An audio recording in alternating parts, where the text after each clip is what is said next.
Good morning, everyone. It is a great pleasure to have you here in this freezing cold weather. The fact that it's snowing is not because we actually got this report out, but we won't lie, it was a huge job, a great partnership. And I think specifically just to share that the depth of interviews and participation this year was really, really encouraging. And I think hats off again to Oxalys for driving third year in a row, a benchmark that we can start to look at trends. So for those of you who don't know who I am, Debbie Tagg, for my sins. I get to moderate today, but they've definitely been very much part of the process. So very excited. Joining me today, I think if we can just do a screen share with my content manager. So we'll just show the slides as to who my fellow panelists are. Before I start, there did seem to be a bit of a glitch in the system. So if you all like to know why you suddenly all renamed as Mamelo, I think it's because it was an internal link. So please change your name so we know who we're chatting to. Otherwise, I'm starting to think I'm seeing not double, probably about 50 times. So please, please, please just add in change your name there, we can see. And please put lots of questions in. We want interaction. It's a lot of information we're going to get through, so we're going to try and go as quickly as possible, but at the same time also just glean a lot more from our panelists that join us. So speaking of our panelists, first and foremost, I would like to introduce Anne Green, who is the outgoing MD of Oxalys. So many of you will probably know her, seen her around, seen her at events, and interacted with her. So she will be joining the panel today. Of course, she's kind of consistently built this benchmark and really driven it from Oxalys's point of view. And then secondly, MJ.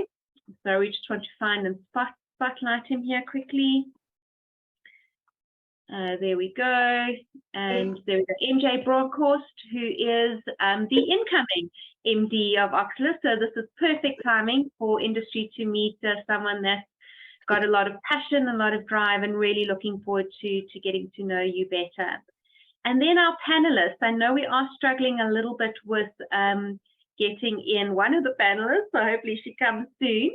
But here we go. We definitely like to introduce Fawn, if your camera's off there. There we go. Can you see me? We can't see you, but we can hear you. That's strange. Let me just check. Okay, we're going to work on camera. But Fawn Detoy, if you've been in procurement for a decent amount of time, you probably know him very well. Heads up the team, previously Distel, now officially Heineken. So all of that paperwork is done and dusted. He has a phenomenal team, and in fact, they were one of the teams that also participated in the qualitative research. So very excited to have him part of this conversation this morning. And we also have Melita Nsana, who is just having some joining issues, but Melita has quite a history, but just recently joined the African Bank as Chief Procurement Officer. So looking forward to her insights as well.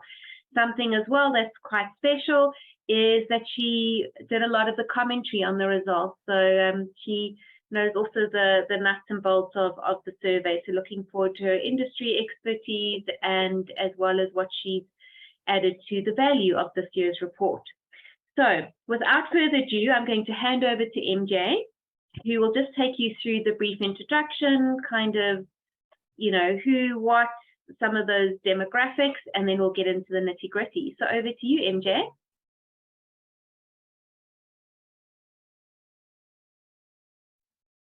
Good morning. Thank you, Debbie. Good morning, everybody. So it is our third year of taking part in this, or actually introducing this survey to the procurement industry. We've been advancing, Oxalys itself has been advancing the procurement function of organizations for the past 30 years. We focus our approach mainly on the 4 pillars of procurement: source to contract, purchase to pay, supplier relations, as well as procurement steering, which really enables data-driven decisions, much of the reason why we are all here today. We initiated the survey 3 years ago because of the engagement we have had with CPOs and other procurement professionals, particularly seeking information regarding the local market, what's happening in procurement in South Africa. There's a lot of access to information from an international perspective, but we wanted to give a South African flavor to this in order to really understand how our market is, or the unique elements of our market. We're hoping that today's session will not only give you a good time out and some valuable information, but really enable you to benchmark your own practices against those of other organizations, and also hopefully to apply some of these learnings in your own businesses. So if we start looking at the demographics, you go down, Debbie. So there's Oxalys at a glance, just in terms of what we do. And then if we look at the next slide, just in terms of the participation rate, and obviously the roles and positions of our participants, you'll note that we conducted this survey. We had 278 quantitative responses. However, this is also backed by 14 qualitative interviews that we did with key industry partners. We did note a very significant increase in the participation rate of our senior procurement professionals, which we're very grateful, which we believe provides a lot more credibility to the outcomes of this particular survey. You can go to the next slide, Debbie. Just in terms of the size of the business and the turnover, here again, we wanted to present a very comprehensive overview of the market itself, as opposed to focusing predominantly on your larger organizations. Although we did see a great increase in the participation rate of your larger organizations, but we truly believe that the principles that are implemented in larger and smaller organizations, although scalable, all organizations can benefit from the learnings, and obviously, hopefully apply that in their own organizations as well in order to optimize their own procurement functions. Next up in our sectors, this year we decided to include the public sector after some valuable feedback we received in 2022, when there was very limited information on this particular sector. So it was a welcome addition to our survey this year. From an industry perspective, once again, we try to be as comprehensive as possible, not only to ensure that we cover all industries, but really to give a lot more substance to the outcomes of the survey, as well as the credibility. And hopefully we've been able to cater for all the relevant industries on the call today. And lastly, just our partners. You'll note some pioneering brands on your screen right now. And we would just like to extend our sincere gratitude to all our partners for their and their team's participation in this year's survey. Without your input, obviously, it would not be possible for us to deliver this important insight and information to the market, as well as the procurement industry as a whole today. We're extremely grateful, and we're extremely excited about the prospect of our future engagement with yourselves.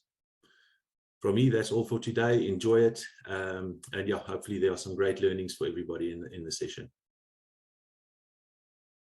Thank you very much, MJ. That's great. Yeah, I think we can go to the next slide and get into, as I mentioned earlier, the nitty-gritty. So yeah, if we can just have content to move forward. By the way, it's not me, so I'm not the magic hand. I can't multitask that much. Yeah. So having a look here, where we started, and this was also a very interesting part of the survey, where we did a lot of the qualitative interviews as well.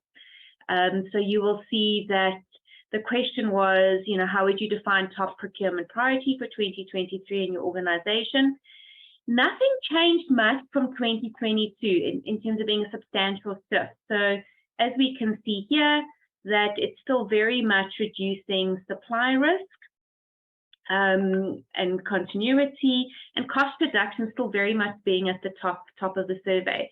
Interesting enough, a more internationally based survey that's conducted by Deloitte was just released, and we see that internationally there does seem to be more of a maturity compared to the South African market, where cost reduction is starting to move lower down. So it would be good for us to start to see that shift, but we know and understand the maturity levels within our market. Faan, are you winning there with your camera? Yeah, Debbie, I apologize. It says here stop video, and so it means that the video is supposed to show, but somehow it's not. I don't know if it's our company policy. It could be. Technology is great when it works, but that's fine. We'll pop up a photo of you while we're going if we can. So I think maybe what we'd really like to do is talk to you, Fawn, on what you think around this particular priority still being consistent. I know we still talk about the context of COVID, and maybe not to put you under the bus, but we did this year look at this in the context of resilience, and we will touch on that a little bit on some of the other results. But what are your thoughts? Yeah, so firstly, Debbie, it's not surprising to me that 41% of the participants actually pointed out security of supply. I think we must sort of just take ourselves back to not just COVID, but post-COVID, we had obviously a recovery of supply, and demand was, I think, in most FMCG companies, the demand was far more than what was anticipated, and the supply couldn't really catch up with that, because in COVID, most companies preserved their cash, so they shut down operations, and their buffer stock was all completely depleted. On top of that, we had the Ukrainian war, which also, added to the whole instability in the world. And in China, obviously, also had their own volatility around certain supply. I don't know if you know, but 80% of chemicals that most companies use are coming from China in the world. So if they shut their operations down, and everyone is in disarray. So what we have discovered is that because of those three things, for the last 2-3 years, security of supply has been almost like the number one priority for us in our supply chains. Not cost, not inventory, working capital, not everything was sort of superseded by this. And the reason is that most companies, including ourselves, couldn't get enough raw material stock to support our production. So it was almost like gold. If you could get supply more than your competitors, you had like a golden card. And so everyone there was like this race for inventory. And suppliers, they didn't have to do any sales. They just had to decide who did they support, who did they prioritize. And I think the big shock for many companies was that they've discovered that long-term contracts means nothing if a supplier can just call a force majeure. Because in these days, during that time, you thought you had a supply agreement with somebody to supply you with glass, but all they do is they just tell you, sorry, we had our own problems and it's a force majeure, COVID and all of it, so we can't supply you. So you're just in the same boat as anyone else. I think that was a big discovery for us. And then what we also discovered, or what we put all our efforts in, and I think it links to this one, is strategic supplier relationships. Yeah. We realized that we need to have close partnerships with our suppliers, because contracts is not going to do it for us. And maybe we can talk about that a little bit later. But the supply, and I think it's better now because most, sea freight has also been stabilized and all of that. But we have certainly learned a few lessons with security of supply and things that we thought we had ourselves covered. We just simply didn't have. Thank you. I think that's great. And we are going to expand on some of those. I think what I must highlight on the slide here was what the results showed around strategies that are being deployed to deliver more value. Again, pretty consistent, improving security and compliance with internal policies. And I think you've touched a bit on that as well. And we're going to expand on why, especially when you bring Melissa into the conversation. And digitization, that's definitely stepped up. No surprise there. Maybe I can lend a comment to one of the interviews that we had with the CPO at Hollard. And just that very much in today's, as you stated, in volatile, price-sensitive, competitive climate, being agile, resilient, and observant of these current environment we operate in. So we know we're looking at fuel prices, interest rates, and suppliers dealing with their own impacts of load shedding. So he very much spoke about this agility that would be achievable through deal makers or calling his team deal makers and using things like data and analytics, which we will get down to a bit more. So if we can go to the next slide, please, content. Okay. So cost is still the main driver. What was interesting though is we did a little bit of an analysis to say, well, look, how many organizations also implemented these 3 strategies? And at this moment, I'm sure you're all doing this and looking at the slides this way, but that's great, it means you can read. So there was a very high correlation between those that had a cost price analysis for supplier negotiations and those that saw obviously cost and negotiating price as the main driver for procurement departments. Maybe we'll start with Melita. Are you there? I think I've highlighted you. You're strong. There she is. Yay. So I've got a few things going on the screen. Okay, that's great. Melita, what is your thoughts on this? So I think consistent to what Fano's also said there, there's been a strong focus on going back to the basics of procurement, right? And it's fundamental. Procurement is about getting the best price and managing cost for a business. So the difference is that with the executive focus on being able to validate those cost savings or being able to delve further than just basic price, you're going down into cost models. Hence, you'll see that most of them have said they've implemented that cost price analysis, understanding what the supplier's margins are, how deep can they negotiate, what really, really validates and makes up those cost elements. And then you'll see then that the biggest thing is to negotiate the best price. After everything is done and dusted, procurement in its basic is about getting the best price. And then secondly, you'll start seeing then alignment to the organizational strategy, but it's mostly then where in its maturity or where's the organization's focus? Is it in going in technology, in price, in sustainability? But that's coupled to that. And that's yeah. I think that's the gist of it is that going back to procurement basics, negotiation and getting best price. Yeah. I think, Fawn, in preparation, you mentioned just the importance of not passing or being able to pass on post-COVID inflation. Do you want to expand on that? Yeah, so, again, as a result of what I mentioned earlier, I think commodity prices over the last 2 years together with the prices, oil prices and load shedding, and companies had to work overtime a lot to catch up on supply. All these things, extraordinary costs, shipping, freight cost is, I think almost at one stage, it was 4 times the normal rate. All these things caused abnormal increases in the cost of raw materials. And so where we previously had sort of agreed certain increases, annual increases with our finance director, all of a sudden this was no longer good enough because it had such a big impact on the bottom line that our CEO wanted to be personally involved in this. So we virtually had to explain to him why is glass going up by 20% and aluminium cost is double, and the cost of load shedding, et cetera.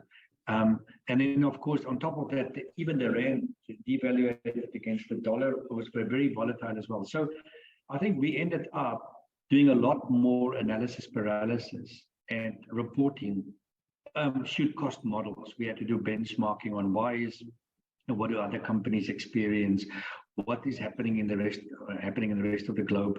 So the focus on understanding the cost drivers of materials and on benchmarking that with the rest of the world has been much more than we had seen before as a result of that. It is interesting, again, the results are pretty consistent with 2022.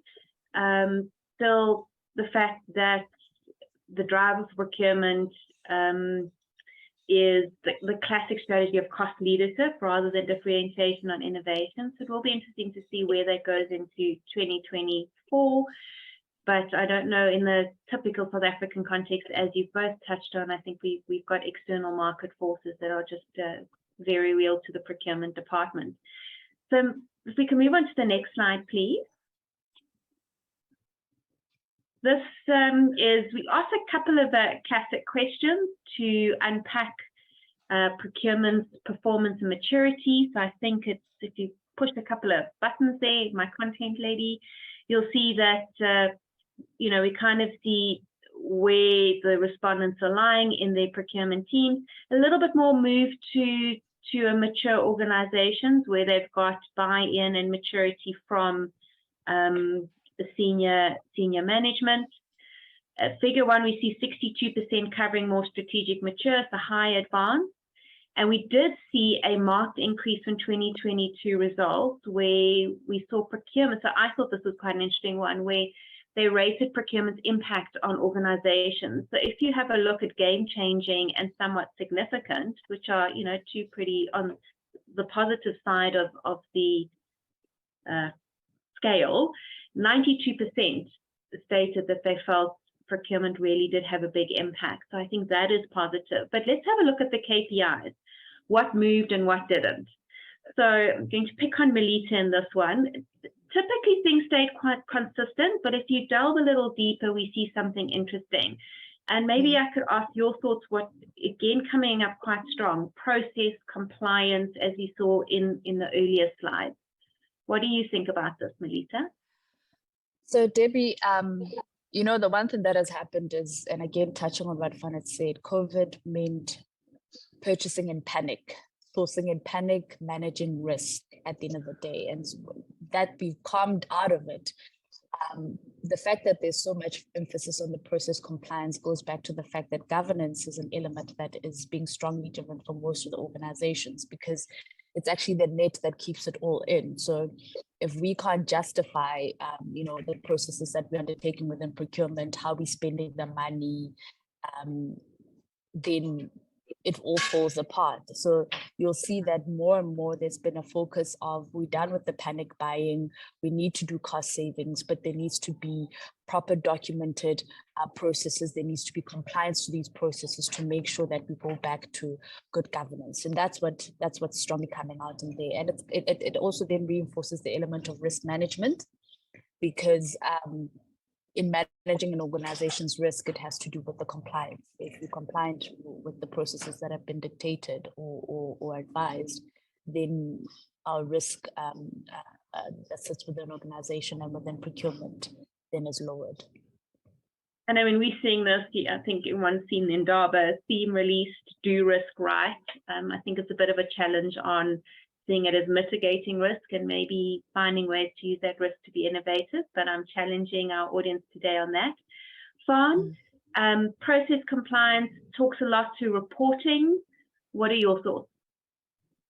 Yeah, I looked at this and I couldn't really relate to just the increased governance around procurement, because we've got a pretty good governance framework. So I wouldn't say there was a big shift on that. What I can say is that, again, because of the volatility in a supply environment and the risk profile increasing, we went from weekly or monthly reporting to much more frequent reporting, short interval controls, because we couldn't afford to wait, for instance, to check our material supply weekly schedules and things once a week.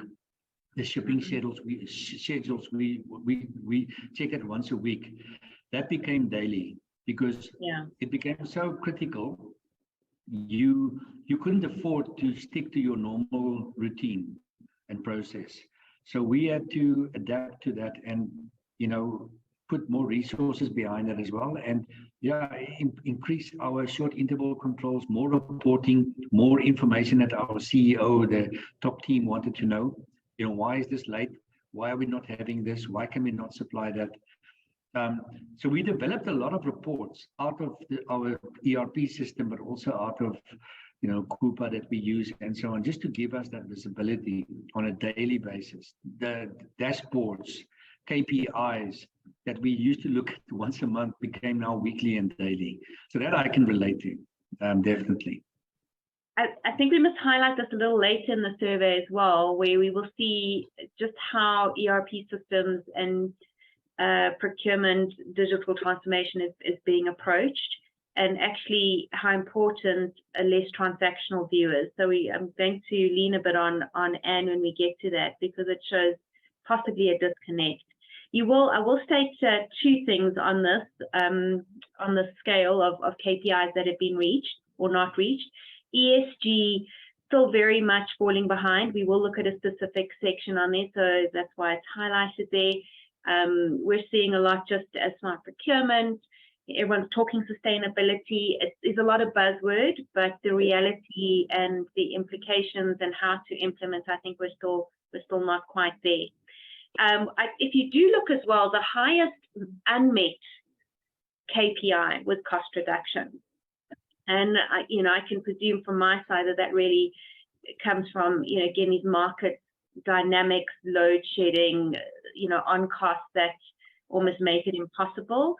Do you want to add anything? I know we hadn't really prepped on this one. I just wanted to ask Faan and Melita if you'd like to add anything on that comment. So maybe Debbie, if I can go again, and it's again, there's just such a consistency with what has come through. Yeah, Faan has spoken about, the market risk, the activity in terms of the different sourcing, going back to, previous year plans, and then having to validate or going to your CFO, FDs, or whoever's responsible, and saying to them, we had planned for these increases, but we can't. And it's specifically because of the fact that this metric hasn't been met, that there's higher focus on negotiating the better pricing. And it's just most organizations are not in a good economic state, right? So if you look at the third-party impact on your financials, it's a huge chunk that most organizations have with third-party spend. So where else are you going to go but to your supply chain to go get the cost reduced? And irrespective of the mechanisms that you use, whether it's negotiating RFPs or just, resource rationalization, either way, the cost must come down. 100%. So let's go to the next slide, which this one did have an interesting shift. And for someone who's not as 30 years as Faan and probably even Melita's time, but 10 years in procurement, we keep hearing about a seat at the boardroom table. But this was interesting around who procurement is engaging within organizations. So we did see a significant shift in the number of departments. So while finance and operations are still up there, we saw a broader interaction with the likes of IT, legal, sales, marketing, R&D, and HR, almost a 10% increase from 2022. Looking back at our results from 2021, finance has actually dropped quite consistently. So that's quite interesting. Melita, I know we just had you on the previous comment, but again, kind of consistent with, in line with other findings, being in a CPO role, how are you experiencing these kind of results? So definitely, I'm aligned with the IT one. Yes, finance, I think, is one of those partners that we can't get away from as procurement, because especially when it comes to vetting the numbers and the reporting. But IT, I think, specifically speaks to the increase of living in a digitized world or digitalized world, right? Every organization is adopting it, whether it's implementing new systems, whether there's architectural redesign, and as far as platforms and so forth. So it goes without saying that there's collaboration with the IT team. And if you look at the other areas such as HR, legal, and sales and marketing, they too are at a point where they implement systems. So there's more collaboration that needs to come through there. But if let me take specifically like legal, a lot of retrenchments have gone through an retrenchment or with cutting. Can you hear me? You back? Okay, I'm back. So just if you look at service providers' contracts being terminated, a lot of what has happened is negotiation with HR on the likes of Section 197, right? So that's why you'll see even more of a negotiation with procurement on that end. with the sales and marketing component, no longer do you just go out and source and manage cost. There's been more of a responsibility for procurement to understand the revenue models that they impact. So this is a collaboration that has had to happen with the sales and marketing team and the business development team. Yeah. I also have a theory on some of the HR numbers, and I think that talks to our next slide while we're moving to the next slide. So this was also not a brand new question for this year, but we did want to delve a little deeper. So things that we noticed consistently, and again, nothing new based on the conversation we've had on the first 15 or 16 slides, supplier relationship skills, consistent, 2021, 2022. But we did ask the question a little differently. So we wanted to tie down where we felt the skills gap were lying, looking at the changing landscape of procurement, especially around increase in technologies, the new procurement models. So I think the procurement professional looks very different. And before I hand over and ask Faan to add in his comments, the question, one of the interesting qualitative interviews with BP, and I'm hoping I might be able to quote it, was just around that even HR cannot be recruiting on the traditional procurement competencies and skill sets. So, but I will touch on that after we've got a little bit more insight. So, Faan, if you look a further bit down, we look at influencing and leadership, and a conversation, actually, I'm not sure if I'm allowed to quote, but let's just say they're a very big retailer owned by a US company with so chatting to their CPO as well, spoke very much to something that you mentioned you're passionate about, and I'm going to give you the key of storytelling. Do you want to just expand on that? Yeah, so maybe I might just say something about the top one, supplier relationship first. Many procurement functions, I think, interpret the word supplier relationship management differently.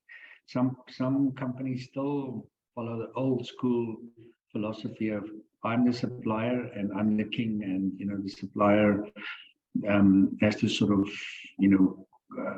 just fulfill all my requirements. I think what I alluded to that earlier in the discussion. We definitely in an era now where we should really sort of talk about shared value and partnerships with suppliers, because the days are over that you just sort of rely on a contract. Suppliers selectively also make choices of who they give their preferential treatment to. And I'm talking about things like innovation, first right of refusal, just walking that extra mile for you.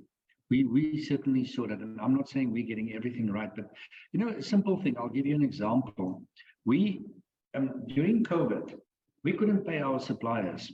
We're a big company, but we were cash strapped because we couldn't trade, and therefore we couldn't, we didn't get any money. And so we had to virtually call 150 of our suppliers to tell them that we can't pay them normal payment terms. And we individually, I called all the big ones. I personally spoke to their MDs and said, look, this is the situation we're in. We can only pay you after this, but we're willing to do this and this and that and that and that. You know what they told me? They said to me, at least you are calling us and you're asking us, we'll remember that. Some of your competitors and some of our other clients, they didn't even bother. They just pulled the force majeure trick, and they just said, sorry, we can't pay you. We'll pay you in 90 days or 120 days or so. And I think the fact that we made that effort to at least engage our suppliers, the critical ones, gave us dividends later. In terms of preferential treatment, as opposed to those who didn't do that. Just an example, So I think we've entered the stage where you have to work much closer with your suppliers, share information, also expose yourself to potential criticism that you might, that you are not seen as you're creating waste in the system. And if you want to be world class, then you have to allow your suppliers also to point out to you where you are adding cost to the system, unnecessary waste, and so on. So just a thought on supplier relationship management. When it comes to influencing and leadership, yeah, I've noticed an increase in. I saw a note from Yas where he said that we mustn't talk about the seat at the table anymore, and I agree with him because he's 10, 15 years old. But procurement in many companies has for a long period almost like be seen as a necessary evil. But I've really seen a big change over the last 5 years, where because of the importance of the role that the procurement can play to influence the bottom line, where improving the top line is no longer that easy with pressure on consumers. The focus has shifted a lot to bring procurement in as an internal consultant, and really create and develop category knowledge, allow procurement to expand their knowledge on particular categories, become subject matter experts, and deploy that knowledge as an internal consultant to the rest of the company. So that influence and leadership, I think, has definitely stepped up, and it's actually given procurement a far better, almost like a reason to exist for the future. Just not look at governance and look at this and buying stuff that we need, but actually providing internal consultancy. So that's definitely something that I've noticed over the last 5 years. I think that's a very encouraging and valuable. Where's the word? It's identification. Obviously, the brain's frozen too. But I think, and I appreciated the comments there. If we have to have seats at the boardroom table, change the dialogue. And I think you really unpacked it in an interesting way. Melita, from your perspective, looking at cost management with suppliers.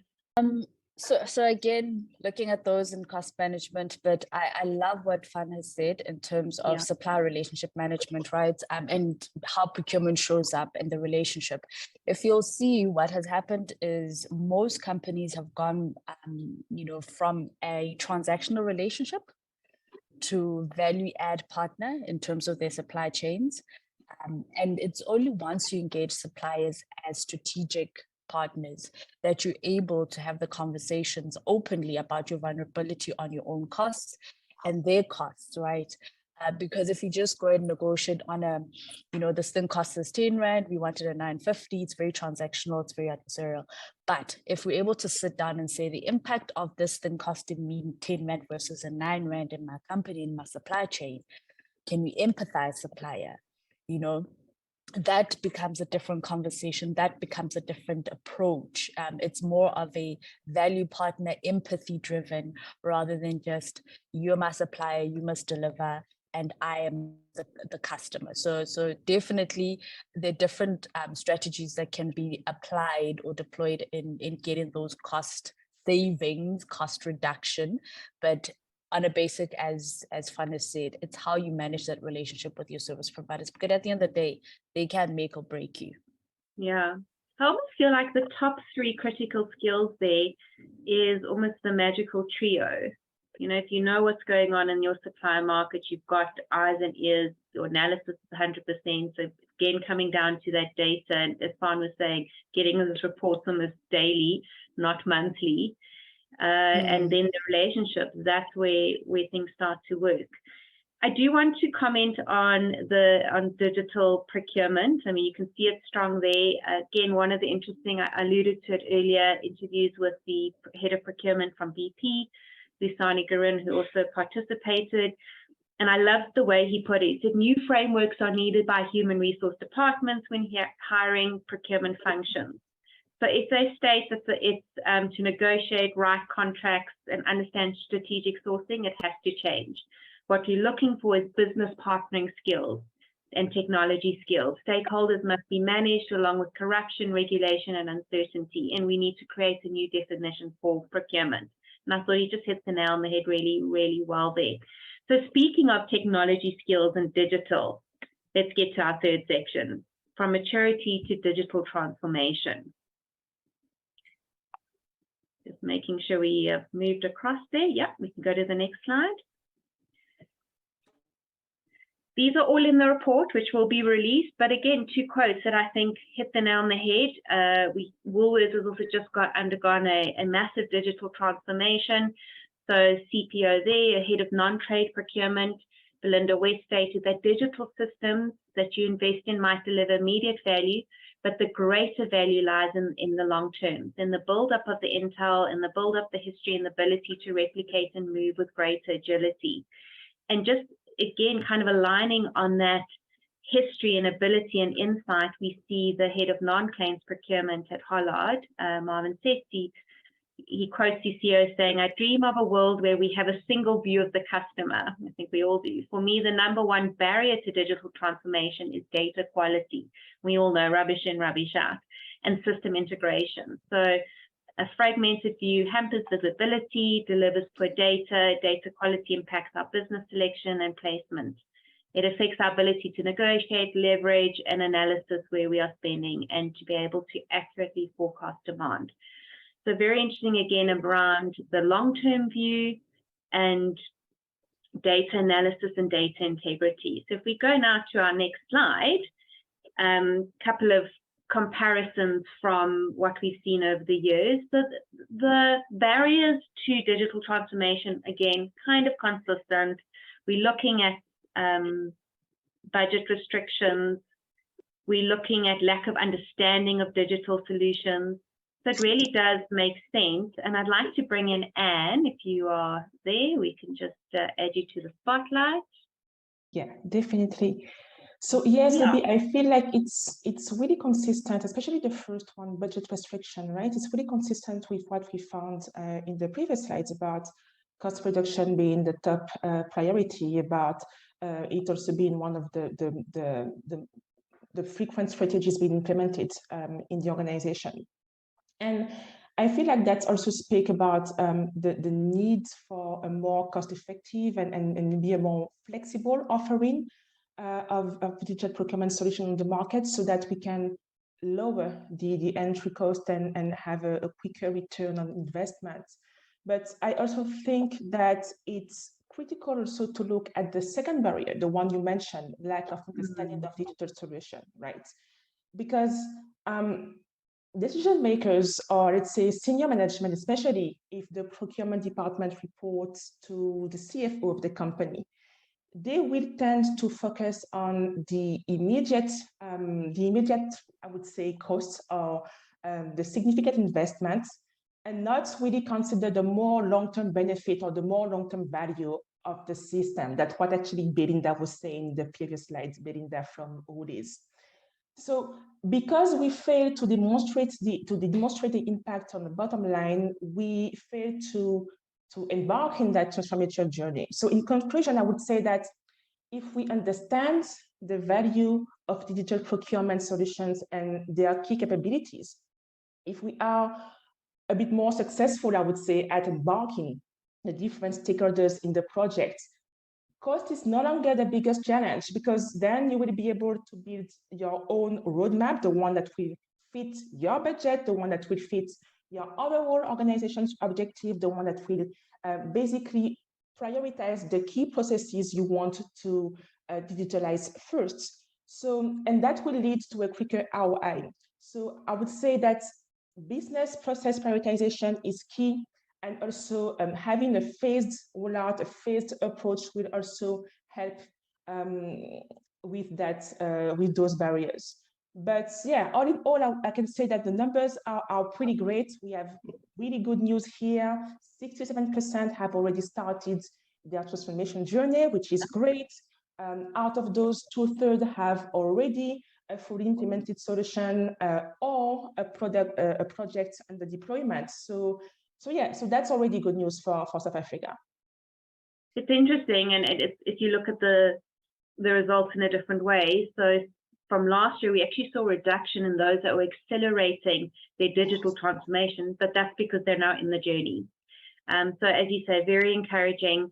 I do know that our panelists have also been through that digital transformation journey. Maybe, Faan, you'd like to touch on, what did you experience when implementing a system, and basically in your current organization, because I know you've been through that. Yeah, we've actually, over the last 3 years, we've implemented a new procurement system and a new planning system. The cost was in excess of 100 million rand, just to put it in perspective. And it wasn't without its problems, normal teething problems. I think we took ownership with our implementation partners, and I can honestly say the value we're getting out of both systems are, we will never look back.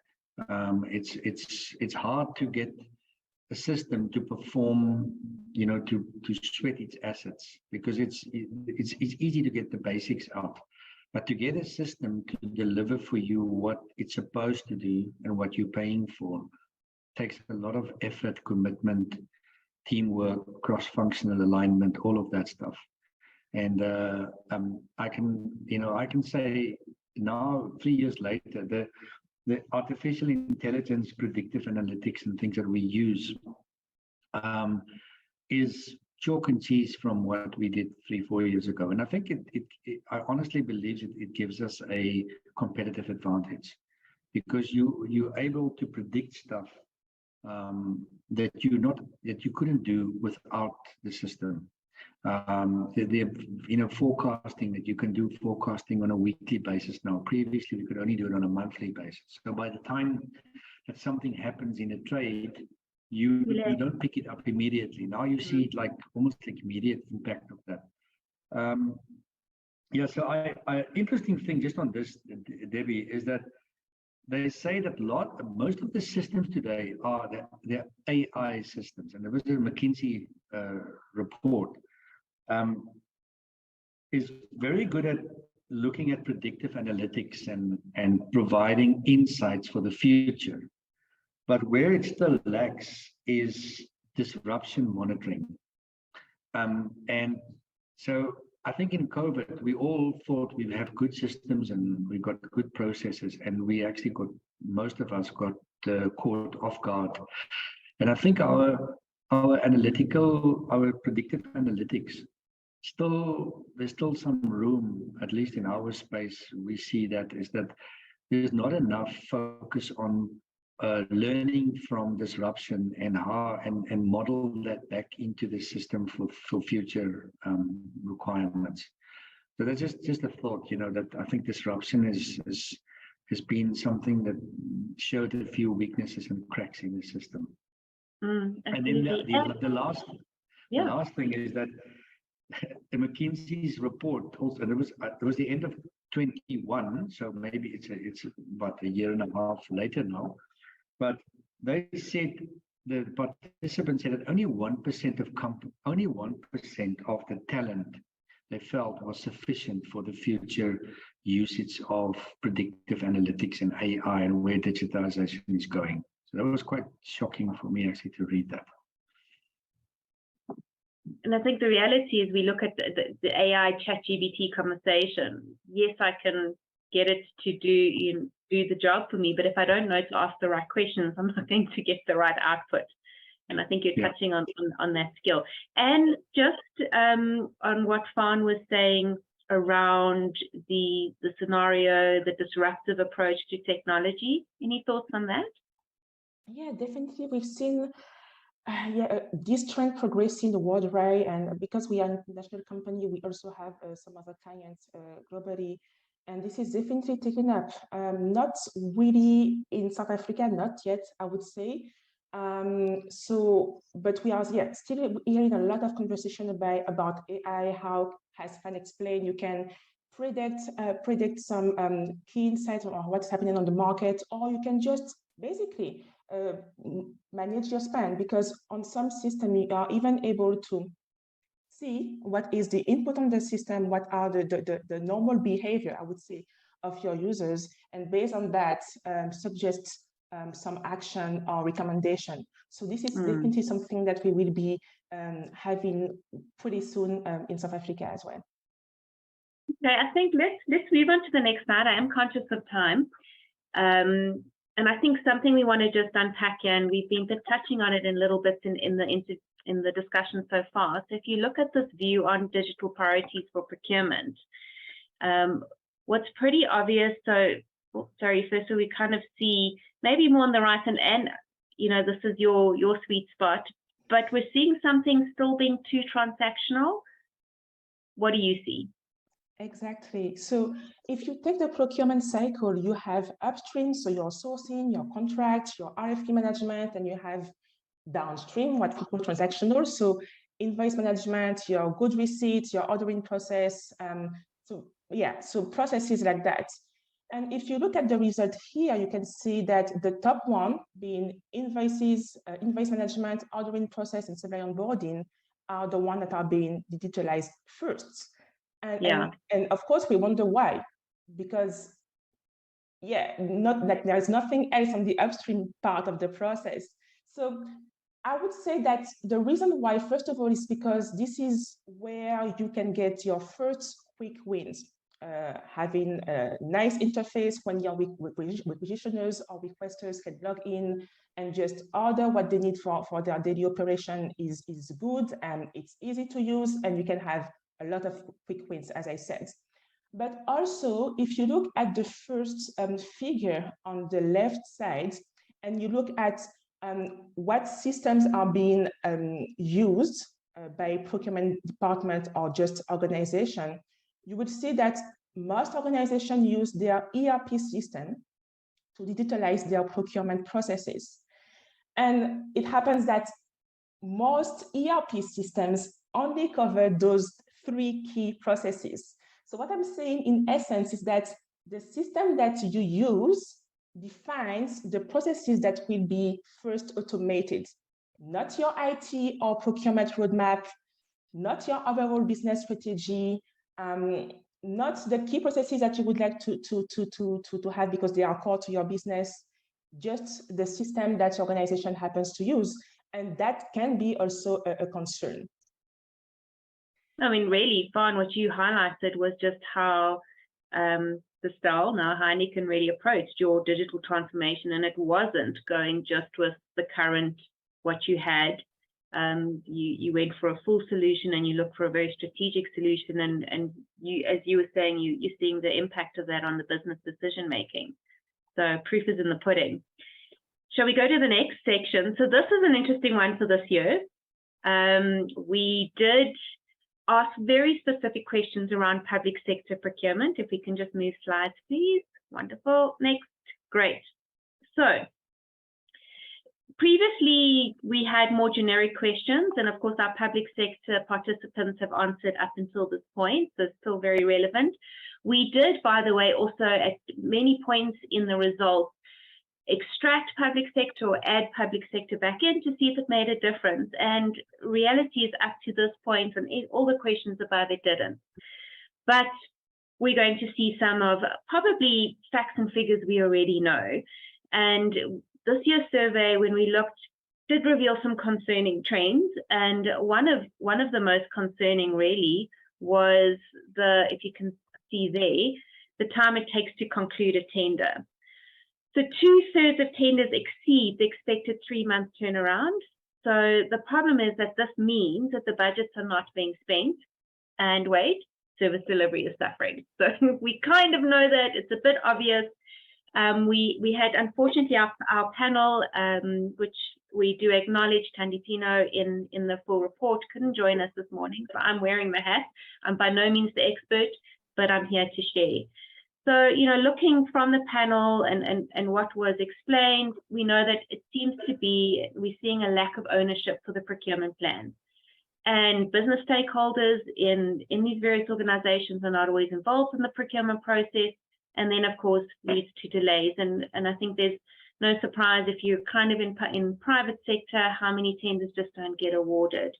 And at the end of the day, service delivery is suffering. If we can go to the next slide. So another finding that we did pick up as well is that loss control committees can help to reduce irregular expenditure. And we know this is because it provides a forum for identifying and addressing risks. However, it is important to note, if you're looking at the results, that these loss control committees only seemed effective if they were competent and knowledgeable. So we found that in the survey, a high percentage of entities are not compliant as well. You'll see kind of there with the new preferential procurement ruling.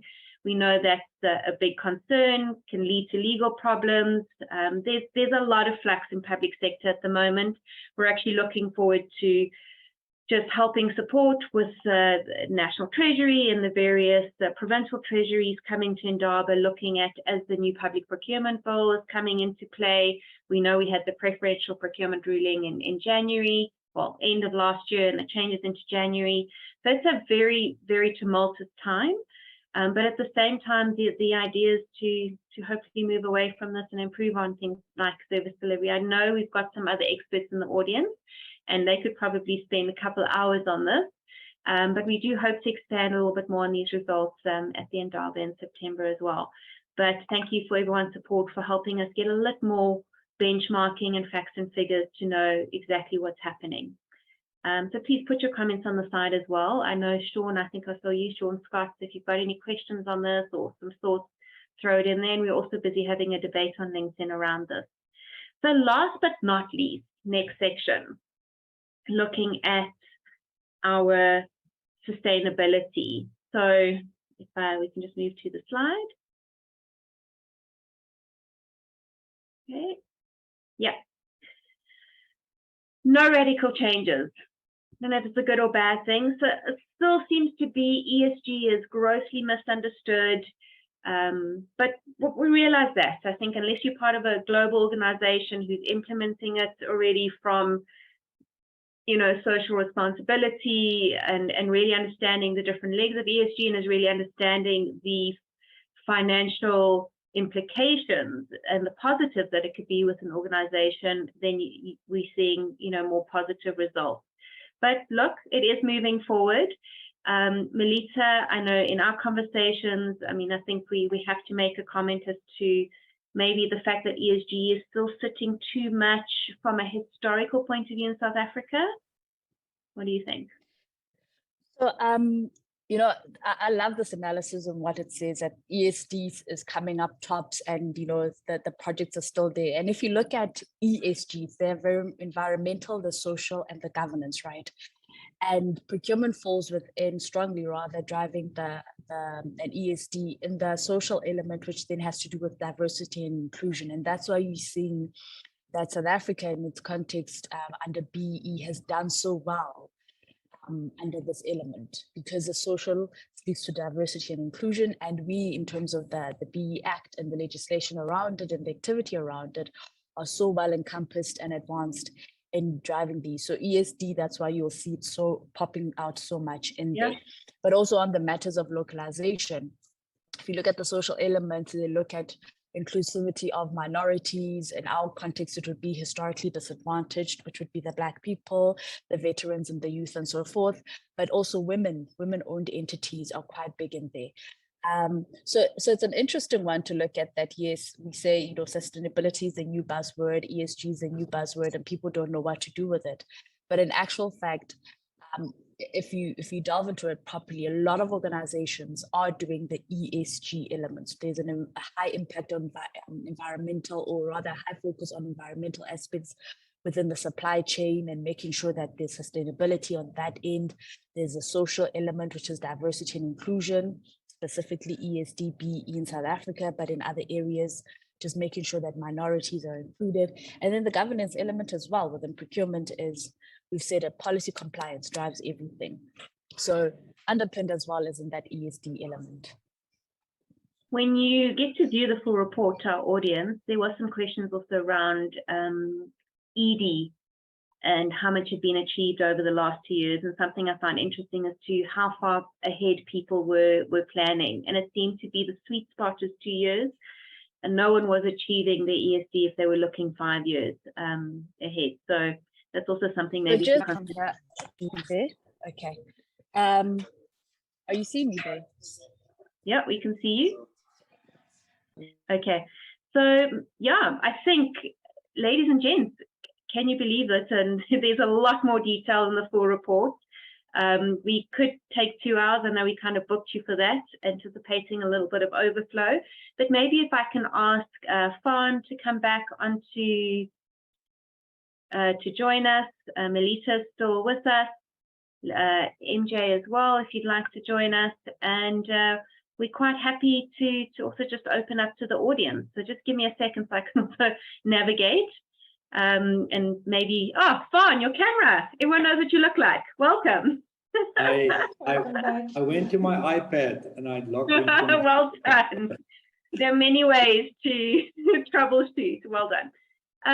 Yeah, so I think if we can have a look, I see some well-known names in the audience here. Interesting questions. I don't know if our panelists, while we were chatting, saw something that really resonated with them. Throwing you a bit under the bus. Yeah, any questions? Let's give you, there's a question here from Mamelo. It's not Mamelo, so you're going to have to give us your proper name. With SRM and cost management skills shortage on the high, how does the skills deficit correlate with organization maturity and their procurement functions, cross-functional collaboration company-wide? Would anyone like to give a try at responding to that?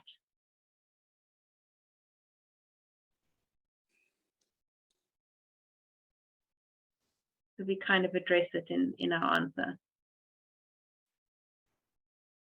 Yeah. Okay, we'll give you some time to think around that. Anwar, welcome. I think Anwar is joining us from Algeria now, so you've obviously gone back. Pity we've lost you here in South Africa. But I also enjoyed your comments. CPOs and procurement professionals need to fully embrace their own digital transformation and a revision of the function with a lot more entrepreneurial lens. No low-cost technology capabilities and existing standard tools like Office 365. And just actually a conversation I was having with someone else in the industry around this exact topic. It is a long journey, a lot of business stakeholders that you have to take on this journey to buy into, what did you say, Fawn, 100 million rand project, and to be able to show that value. So maybe if anyone is going through it within the organization, they can reach out to you to ask for some guidance. And definitely if you're with us in September, there's quite a few other CTOs that have also gone through this journey, and you'll see in the full report quite a lot more quotes and in-depth that I think makes a big difference. So please do make sure that you have a read through that. Okay, so I think maybe throwing you under the bus again, this is my saying this morning, I'd like to just do a quick roundup. I'd like to thank everyone for joining us, but you know, Fawn, Melita, and NJ, I think something resonated through this report. If anything, there was a consistent result, so then you knew we weren't making up the story. But maybe we can lean on Melita first to, you know, what's your aha takeaway from being part of this process this year? And if you're looking at leaders in procurement, what would be your advice? Debbie, definitely, and this was such an amazing, you know, survey to look at in the results. But I think of the one thing that has stood out is we can't avoid the digital world. If in your organization as a procurement leader, you're lagging in digitalization, you're lagging in your impact and influence within the organization, right? And whether it comes from your own systems or plugging into the platforms of the organization. Fawn spoke about analytics. Always, you know, play on Excel. The people that are so well skilled with Excel, but the time and capacity just doesn't allow for it. So getting your AI in there to do your analytics, predictive, whether it's diagnostic, whatever it may be, we need to have more intelligent, digitalized procurement in place. But and the second one is that the seat at the table is no longer about just having a seat at the table, right, in your boardrooms. It's about the influence and the impact and the value partner that procurement can be. So as CPOs and even filtered down as within procurement teams, we have to be less transactional and more delivery partner to the business and to our strategic partners being our strategic suppliers. So that was my aha. Digitalization, strategic partnership drives everything else, risk governance and cost reduction. I think from our 15 interviews we did, you're all singing from the same hymn sheet. So I can't really say amen, but 100% Fawn. Yeah, I fully agree with Melita. Digital analytics and digitalization has become. It's not just like a nice tool to have. It's no longer a nice to have. I think it has become a necessity.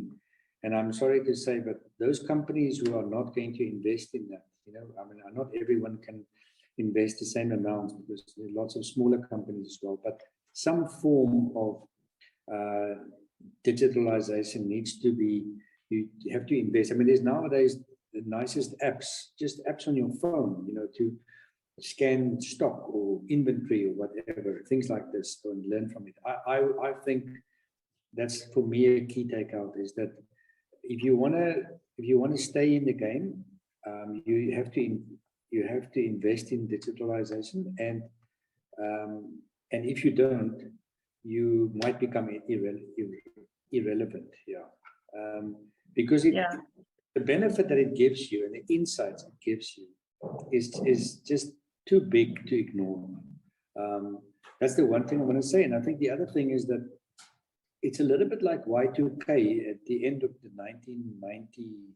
I don't know if you can remember.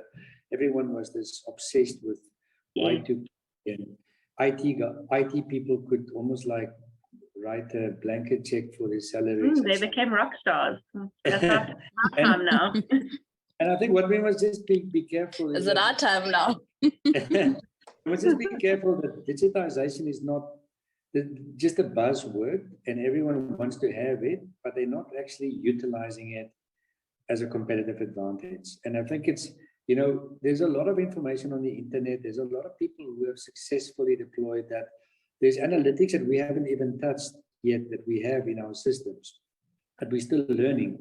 But I think the key is not to reinvent the wheel, but to actually learn from others. Form partnerships with other companies that maybe are not competitors of you, and work with them, form work groups, cross-company work groups, and say, okay, what did you get from that? How do you use that? How do you use that? That's how you get better. By learning things from scratch takes a long time. And there's other people that have already paid the school fees. And if you can tap into that and learn from them, you will actually, your digitization journey will be much faster than trying to do it on your own. Well, thanks to Oxalys for making this kind of platform possible, because that's what we're trying to do. Not every, you don't all have to go through pay the school fees. You can hopefully go straight to university. And you're closing on. Just one, because I just saw a question from Bongeni about, what correlation do you see between organizations' procurement maturity and digital transformation? And that's something that we found. Obviously, we couldn't have the time to explain everything and present everything, but we found a strong correlation between the level of automation of key processes and the procurement maturity. And again, it makes sense. The more you are supported, the more you are recognized in your role as a procurement professionals, the easier it is to progress in your transformation journey, or just to embark, to start, to take that leap and start this journey. So definitely makes sense. And just to go back on what Fan was saying, exactly, you're right. You just need to select what will make more sense for you. Select the key processes that you want to start with. It doesn't have to be a full-fledged solution covering all your processes in procurement, the whole procurement cycle. If you say that your top priority for this year is cost reduction, or if you say that your top priority is to improve your contracted spend or your spend under contract, then you can start with your sourcing processes and have a system, a platform that can help you manage the whole RFP process, how to interact with your bidders or existing system, etc., etc. And this can only be for like for 300K. MG, I'm sorry, I'm giving out numbers now, but but just to let you know that it doesn't have if to you be buy now, I'm at once. But I mean, maybe kind of understanding how you could do a phased approach, and again, I encourage our audience, come and network where we've got opportunities, and chat to ones like Fan and other CPOs where we do have these industry gatherings to understand their process. And Anne and team as well have also, the fact that we're talking about digitization wasn't just because of the way these questions for the survey were asked. It really just came up very strong, and I can tell you that from a smart procurement auditing perspective. So thank you, everyone. I do know there was a hard stop. Melita, thank you for staying there a little longer for us. It's been a fantastic panel, once again, a fantastic partnership. And if you'd like to know more, the full report is coming your way. And we hope to see you in September, where we're going to unpack even further. So Fawn, thank you, MJ and Melita, and everyone, stay warm, stay cozy. Stay and warm. there's a little note there, and this is courtesy of Oxalys and the partnership. So if you are keen to join us at literally the biggest and the only gathering of all these exciting minds together, let us know how we can make that possible. And thank you again to partnerships like this, because I think this is important for our industry. And if you do have some thoughts on, I think that we have noted on correlations, you know, we're starting to build up more of a repository and a benchmark as well in the public sector. We're looking forward to growing that into next year. So yeah, thank you everyone. Keep well, and it's been an absolute pleasure.